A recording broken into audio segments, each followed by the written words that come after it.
No.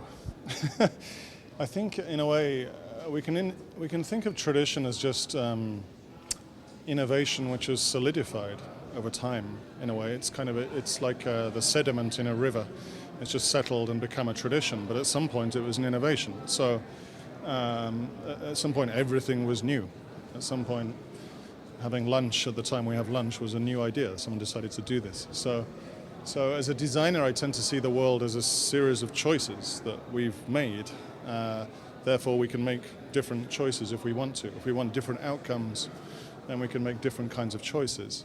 So tradition certainly is something you have to question and perhaps unpick if you want to change it. And you have to understand it in detail, work with people who have a tradition and understand what are the best elements of that, and then the things that perhaps need to change.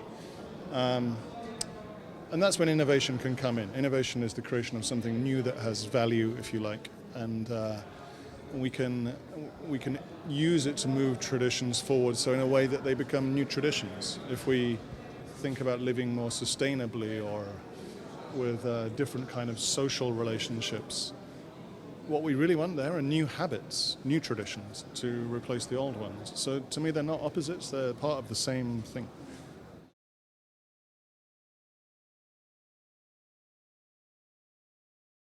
Art and architecture are always impacted by technology. They make new things possible, or they make old things possible in new ways.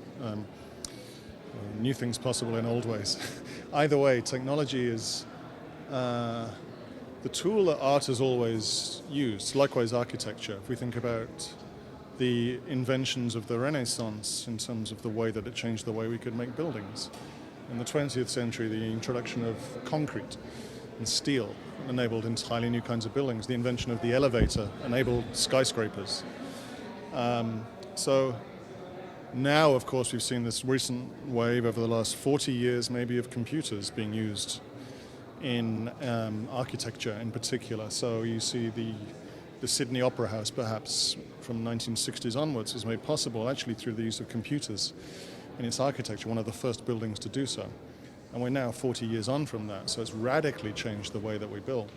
I think what I'm interested in is also how you use technology socially around the objects. So not just the design of the object itself, like the building, but how do you engage citizens in the process leading up to that, during that, and after that, when people are actually living in the spaces, living in the buildings. Those are the more interesting advancements now, it seems to me. That's more to do with social media, social technologies, rather than technologies of production of objects.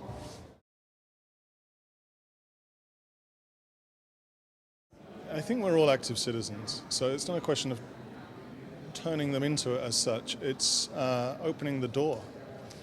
So I talked a lot today about how municipalities, city councils, don't tend to have an inbox in a useful way or a suggestions box on the front of City Hall.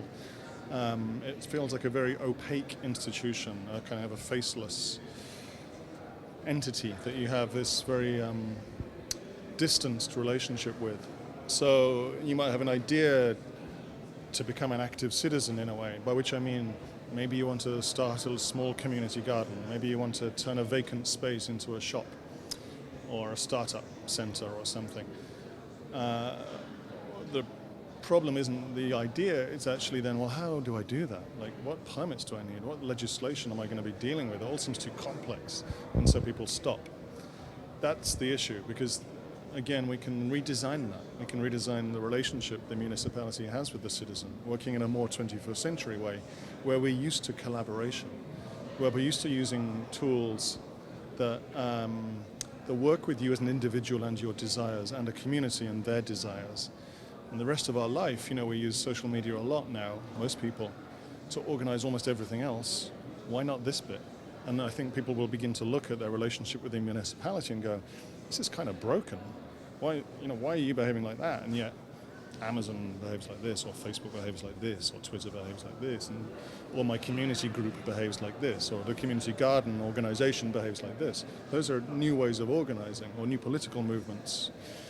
And we need to make sure that the institutions, which are incredibly important, adapt to take advantage of that culture. So that, to me, the problem isn't so much on the citizen side, although no doubt we can help them, but more on the government and the municipality side. And how do we make them active too, but in a useful way, so that we have this new, more open, collaborative relationship between the two?